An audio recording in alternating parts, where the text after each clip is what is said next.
so then I can critique my own teaching. And that's what you should do as a teacher. In a first year, the experts say that the best thing to do to critique your teaching in the first 2 weeks, once you get into the classroom, is to videotape yourself. And then go back 2 weeks after to critique it, to look at it and say, okay, what do I need to do? Or what should I do? And how should I do it? You know, you're not that teacher that sits in the back of, you know, at your chair or whatever that you're moving around and stuff. So, activating prior knowledge. What is it? What is activating prior knowledge? Well, we all know what prior knowledge is. It's that knowledge that we haven't learned yet. It's what? What did you say? It's what that you have That knowledge that we haven't learned yet. Isn't that prior knowledge? No. No. Well, then what is it? Knowledge, Your stuff that we already know about. Stuff that we already can. So it's knowledge that I already know. Yeah. Oh, okay. And what do we call that? Prior knowledge. What We call it prior knowledge. Hello? It's getting the children to associate what they already know with what you're teaching. It starts with an S. An S. Schema. Call it schema. Call it schemata. Call it whatever you'd like. You call it schemata, I call it schema. Let's call the whole thing off. And everybody knows what schema is, right? Who doesn't know what schema is? Me. Schema is Obviously. prior knowledge. It's prior knowledge, but schema is like a file folder. Okay? It's like a file folder. And it's, you store it back here.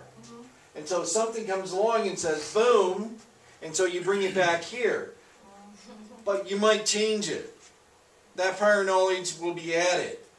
You'll add something to it, so then it goes back into your file box. So you're editing. Well, not really editing, you're adding. Okay. You're adding to it. You're really not taking away from it, you're going to add to it. Okay. Okay? So you have this prior knowledge. So do you have any prior knowledge on a combustible engine? Well, no. You don't. Sure has the potential for blowing up. It makes my car go. You have to put gas in it.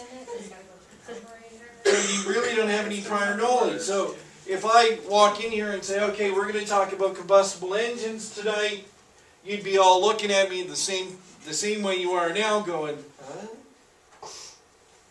What? I didn't know we were doing that. I must have missed something.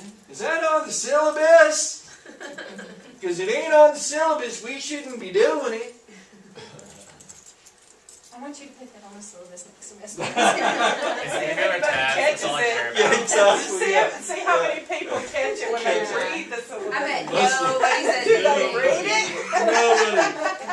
Nobody would catch it. We'll Exactly. expect your spring research break. paper on the combustion engine. Instead of writing spring break, she's gonna write discussion over combustible engine and see if anybody pays attention to the date. Please log on and blog about the combustion engine. Exactly, yeah, that'll be a part of a blog. So, And then whenever they ask, you have to explain, oh, this was a test from my last class that they said, see if you was going to read this. see if you do it. I'd be amazed if somebody would had any prior knowledge about combustible engines. I actually wrote you a research I can Google it about it or whatever I need to know My about. husband was a certified mechanic. I would find a way. Yeah. Honey. Hey, come here, write this for me. So you want to activate that prior knowledge of your students. Because they got it, and you want it.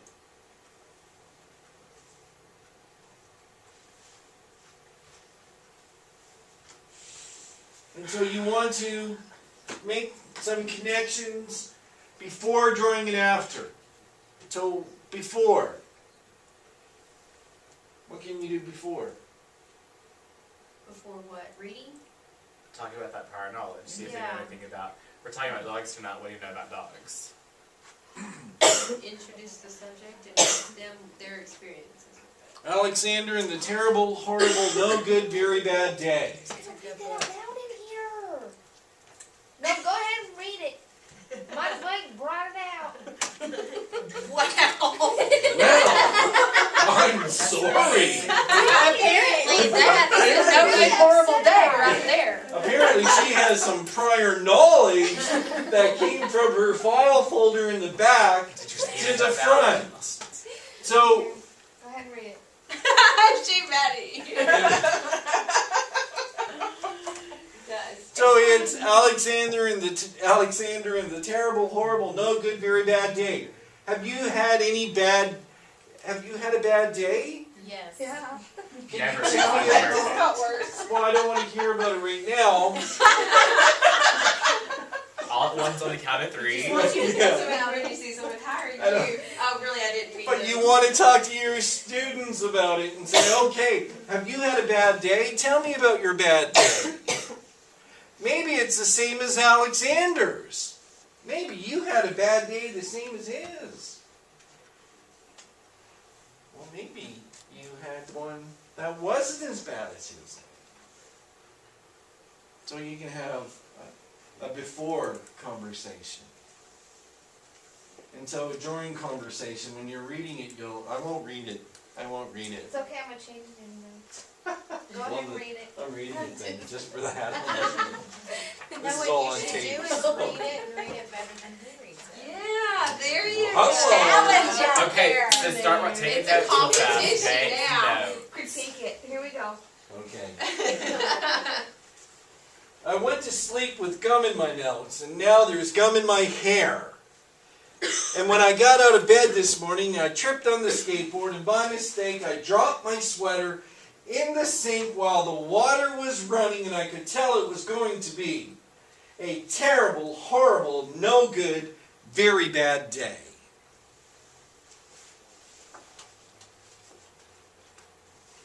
So we just had a discussion about picture books, and that discussion was about color.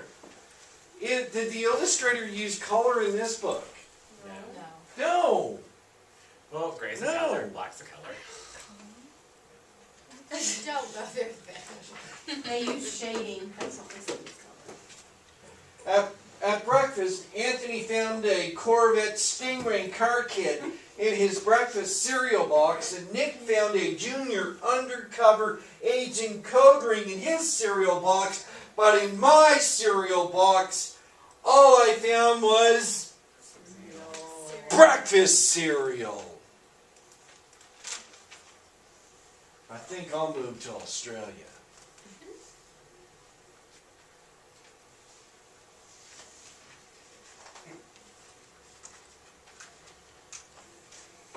In the carpool, Mrs. Gibson let Becky have a seat by the window. Audrey and Elliot got seats by the window too. I said I was being scrunched. I said I was being smushed. I said if I don't get a seat by the window, I am going to be car sick. No one even answered. I could tell it was going to be a terrible, horrible, no goods, very bad day.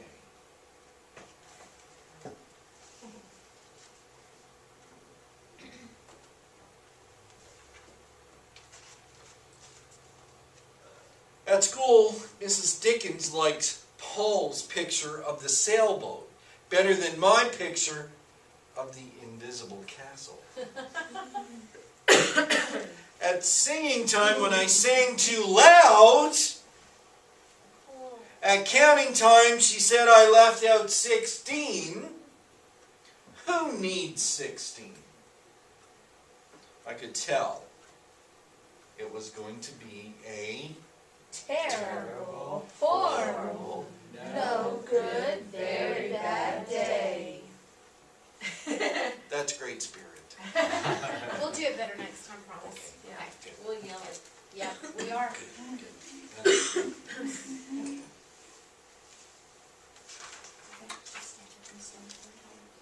could tell because Paul said I wasn't his BFF anymore. That does not have BFF in there. I could tell because Paul said I wasn't his best friend anymore. He said that Philip Parker was his best friend and that Albert Mojo was his best friend and that I was only his third best friend. I hope you sit on a tack, I said to Paul. I hope the next time you get a double-decker strawberry ice cream cone, the ice cream part falls off the ground, off the cone, and lands in Australia.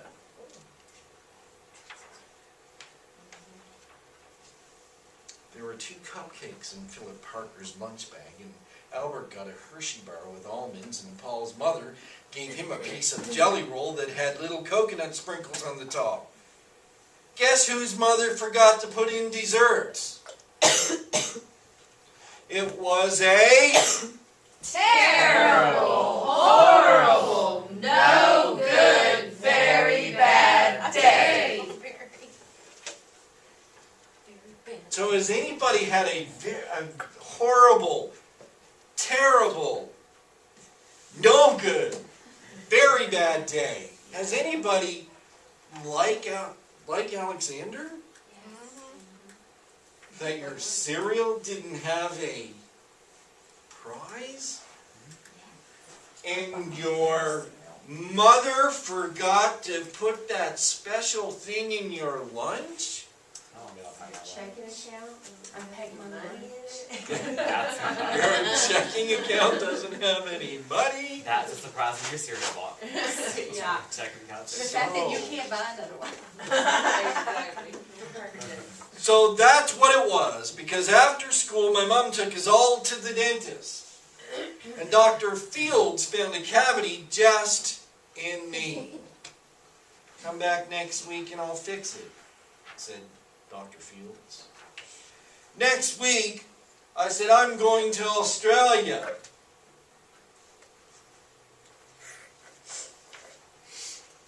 On the way downstairs, the elevator door closed on my foot. And while we were waiting for my mom to get the car, Anthony made me fall where it was muddy, and then I started crying because of the mud. Nick said I was a crybaby. And golly, poor Alexander. While I was punching Nick for saying crybaby, my mom came back with the car and scolded me for being muddy and fighting. I am having a terrible, horrible, no good, very bad day. I told everybody, and no one answered.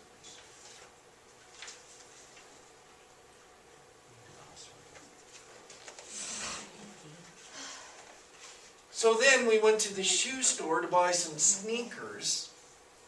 Anthony chose white ones with blue stripes. Nick chose red ones with white stripes. I chose blue ones with red stripes, but then the man said we're all sold out. They made me buy plain old white ones, but they can't make me wear them.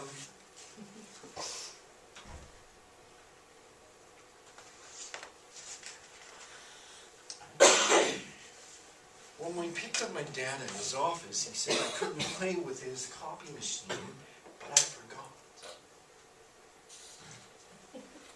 He also said to watch out for the books on his desk, and I was careful as could be except for my elbow.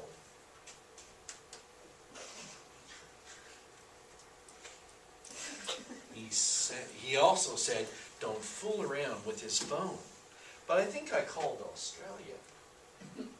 My dad said, please don't pick up anymore. It was a terrible, horrible, no good, very bad day.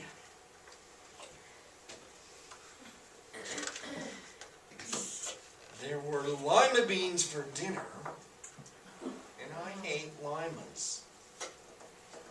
There was kissing on TV. I hate kissing. I bet these nuggets bread. Gross. That's like Like girls on cooties, like totally. That's how you're pregnant. That's how you get That's pregnant. when all the kids.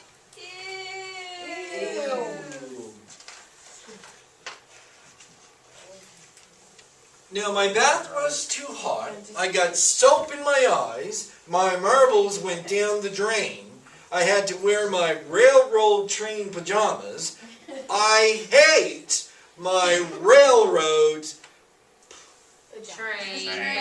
Pajamas. No, go ahead, read. We thought you wanted us to join in. If you slow down, we're jumping.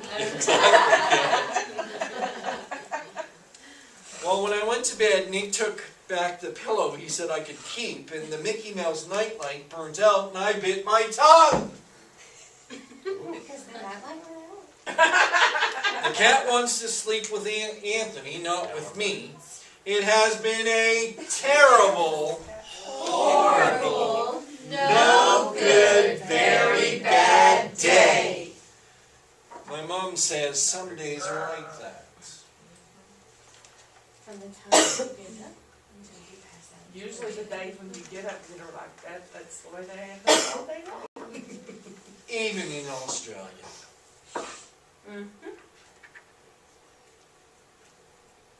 So, So that's the way they end up. if you were Alexander, what would you do the next day? Wake up with a happy attitude. Not fall asleep with gum in your mouth. Not fall asleep with gum in your mouth. Not. And if you do, get over it. And not do anything. I don't know, don't get in the mud and don't punch your brother.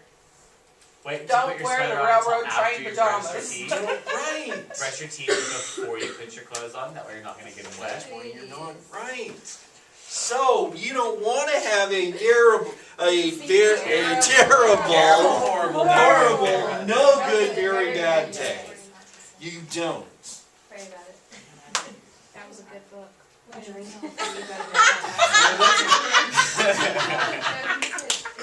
I can better not. You better do the next day. Drinks, that pays for Have your mom nothing. put alcohol in your slushie and then you Now you need to- Exactly, now yeah. they need to make one. He slept so good I last need to know night. who wrote that. Judith Veros, illustrated by Ray Cruz. Illustrated by Ray Cruz, written by Veros. The film about it. Is it? There's a film. So, one of the things with activating prior knowledge is 15 minutes long. when you do it, Zimmerman and Keene talked about three. That you can do text to self, text to world, and text to text. Text to self, well, text to self is what we just talked about. If you had a very bad day, well, if I was reading that book to a second grade class, one might say, you know what, yeah, I remember I had a day where I had gum in my hair and I fell down. So they're becoming a part of the book. So they're going text to self. Text the world. What do you think text the world is? Relating the text to the world around me. Well, Situations right, they see. to their community. So the relationship, it's a relationship. It's like a, text. right. They're making a connection. Okay. And then text to text is, you know what? I read a book pretty similar to that one. Okay. And it was Stacy fell down and cried. Hands as warm as toast. Yeah, I was just gonna say. Hands warm as toast. Very simple. So Right, very similar. So you're making to a text, to another there, because, you know, the hand goes up and they're saying, oh, miss, you know what? Here's a book. I read this one. And so they're making, so what are you doing? You're activating that prior knowledge. And they're activating it through text to self, text to world, and text to text. Very important. These are three very important connections to make. Now, are there more? I don't know. It's possible, but these are the three main ones, the three important ones. Now, you know, you can say, yeah, I made it could be text to this chair. I sat in that same chair, you know, 3 weeks ago, and you read the same book.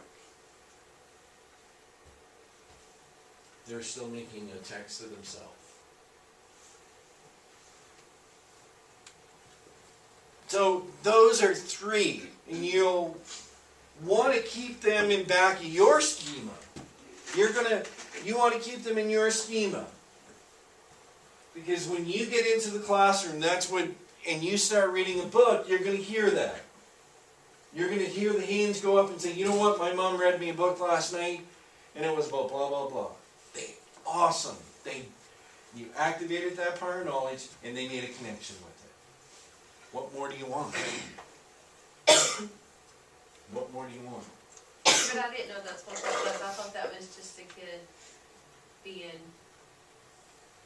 a kid. You know what I mean? Wanting center stage or attention. Well, no, but when they're doing, that is like, man, if you do that, because all kids do that. Right, the majority do. And look, if you can get all 20 students in your class to come up with one of the three, you know, if it's to a book, or to, you know, walking down the street, or to, what's the other one? To themselves. What? That it is making connection to them. So, you know, I have hands warm as toast. Because I've stifled that before. I'll confess, I've stifled that. No. I thought that was just... No, I mean, it's I just really an did. amazing connection. I'm like, okay, enough of the story, you know. Everybody has a story. Yeah, right, everybody has a story, which is good. They're making that connection, but it doesn't need to be a 15-minute story. All you want is to make that connection. You activated their prior knowledge through the read aloud, through the book, through their reading, and they say, oh, okay, here's another book. And you might say, oh, great, if you have that home, could you bring it in? That would be excellent.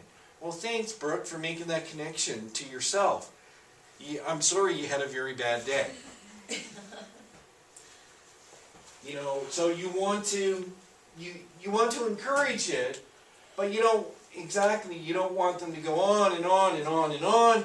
Well, you know, I walked down the street and I saw my neighbor and the dog came out and it barked at me, so I barked back, and it just went, and you know, the dog is blue and green and yellow, and you know, information you don't need. Because they're the ones taking the center stage. It's just in and out. Can you Okay? redirect that to a journal? That's great. Tell me that Yes. story in your Oh, journal. yeah. Sure thing. Write it down. Awesome activity. Write it down. You know, hey, look, that's a great story to write next time. So, you know, you're brainstorming right now. That's awesome. Good. Write that down in your book. Write it down on a piece of paper right now. I want you to write that down, so next time we're going to do, you know, tomorrow morning when I ask you to get your journal out and do that writing, write it in.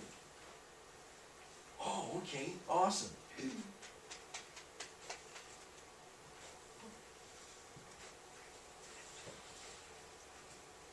So you want to, it is important, and you want it to make it important.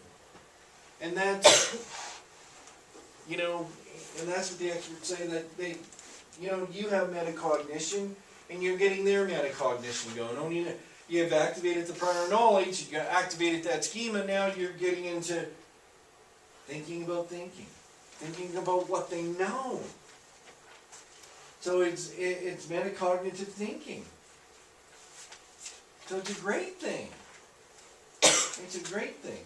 But a really good thing, like I said, like Janae said, and don't stifle it, but don't give them, you know, don't say, oh, yeah, that's great. You know what, I only got 3 minutes on that. I got to get through this lesson, and I really don't care what you. And what they're getting from you is they don't care what what they're thinking. You don't care. You don't give one iota of. So next time they might say, you know what, Miss Johnson doesn't want me to say anything, so I'm not. And they might have a very valuable point to give. Just lock him in the closet when they start talking. Yeah. It'll be okay. I mean, seriously, I mean, there's so much, because I'm in a room for 6 weeks, because this lady got pregnant. There's just so much to do that's hard to do. I mean, it really is. It is. Yes, because there is. But you know what? Because we're going to specials and we're going right. to... But I mean, you take that 2 minutes. You know, that's all you want is 2 minutes. If you do, you know, you have your reading and you have that 90-minute block or that 2-hour block, and hey, take the time. Because, like I said, you know, it's activating they're thinking about their reading. Because they might say, ooh, you know what, I was at Barnes & Noble. And I saw another book, so you know what? Next time when we go, I'm gonna ask my mom if she'll buy it. Or I might sit down and read it, or at the library or something, because now they're starting to think about their reading, so they're becoming metacognitive. And you want to build that, even at 2nd grade. You want to build that in.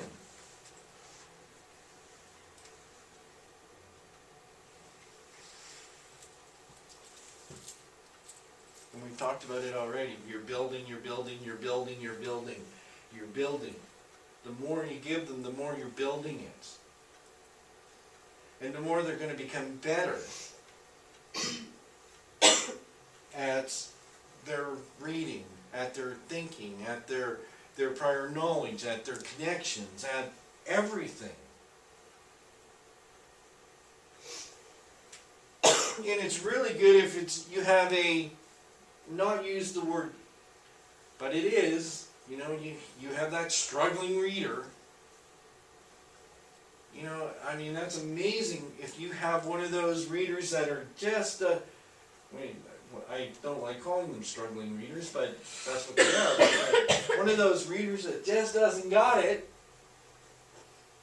but if they make that connection, you're like, oh man, you know, make a big deal of it. Awesome. Great. You're becoming one of the great readers of the classroom.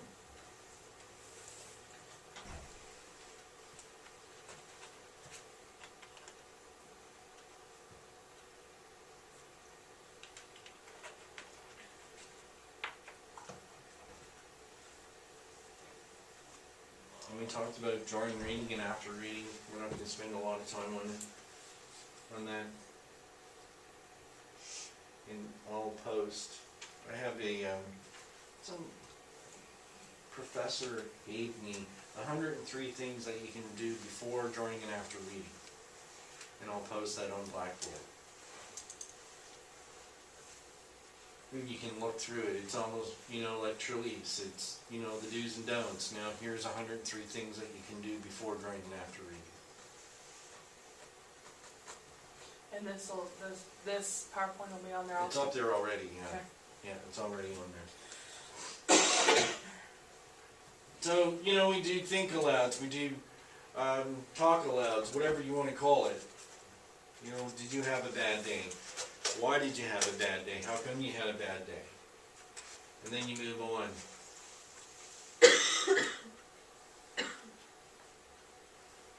And don't stifle it. Give them the opportunity to share that experience. Not to the point where it is taking up all your time, but, you know, going back to what Janine, oh, awesome. You know what, That's what I want you to do. Yeah, cause 22 kids can be something. Yeah, 22, exactly, because, you know, and it only takes that one that will ramble on, where you just, and then, you know. You're off track. Well, yeah, you're off track and everybody else is off track. And exactly what you said, you know, keep a reflection or a response journal. It's nothing that's going to be graded. It's something that you're going to look at. You're not going to get your little teacher red pen out and start putting the X's and circling and you spelled that word wrong and stuff.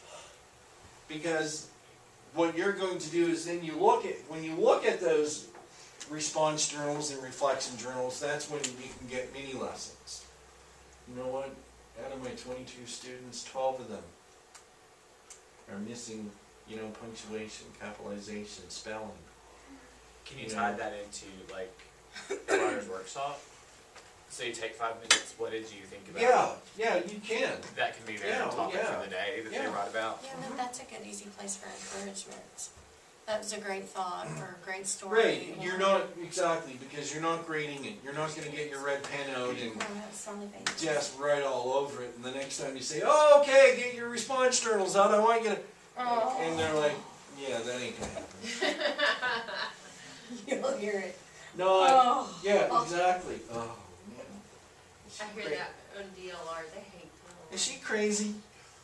And then you get your little slip out, oh, he called me crazy, and won't do what he's supposed to do. Good answer, principal. Making friends and everything. So you want to give them as much opportunity.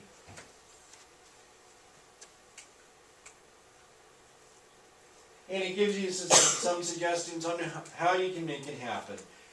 And, you know, go in and take a look at it and read it. We don't need to, picture books.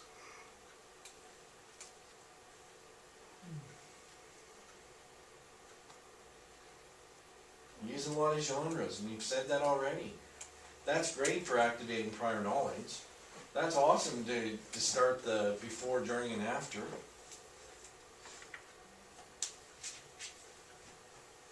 And doing the read alouds and the text itself. Talk about how their experience helps them. Text the world.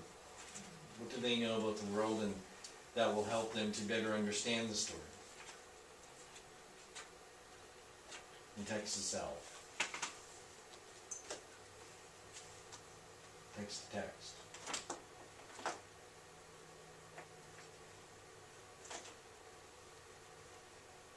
And it is. It really and truly is a valuable strategy to have. And it would be okay to, if somebody really made a valuable point, to get off track for a few minutes and talk about some of the, oh yeah, like, you know, I know you guys all groan when I say poetry, but, you know, this poem just goes hand in hand with Alexander. And so you might have it sitting there, ready to read, and say, you know what, I'm just going to take a minute and we're just going to read this poem. And it connects to Alexander, and there you, oh, yeah, that's a really funny poem. And with poetry, and we'll talk more about poetry, for me when I went to school, I will let you know, the first poetry was the most boring thing that I ever had to do. I think Dr. Hope's at the door. Maybe. It looked like her. She Oh. was. But it was the most boring thing I ever had to do, because we ripped it apart. You know, every word that, you know, the teacher was up there saying, well, what do you think the author means about this word? What do you think what the author means about this sentence? And you're like, what about the nothing? There's no infantry in anything. You know, let's just read the poem, let's enjoy it, let's say I liked it, let's say it was about, and move on. Don't labor it and beat it up. There you go, activating prior knowledge. So it's posted on Blackboard already, so, you know, go back and take a look at it, print it off, whatever, but go back and read some of the slides, because, you know, I'd bore you to tears if I went through every one of them. I think you're intelligent enough to go back and read it.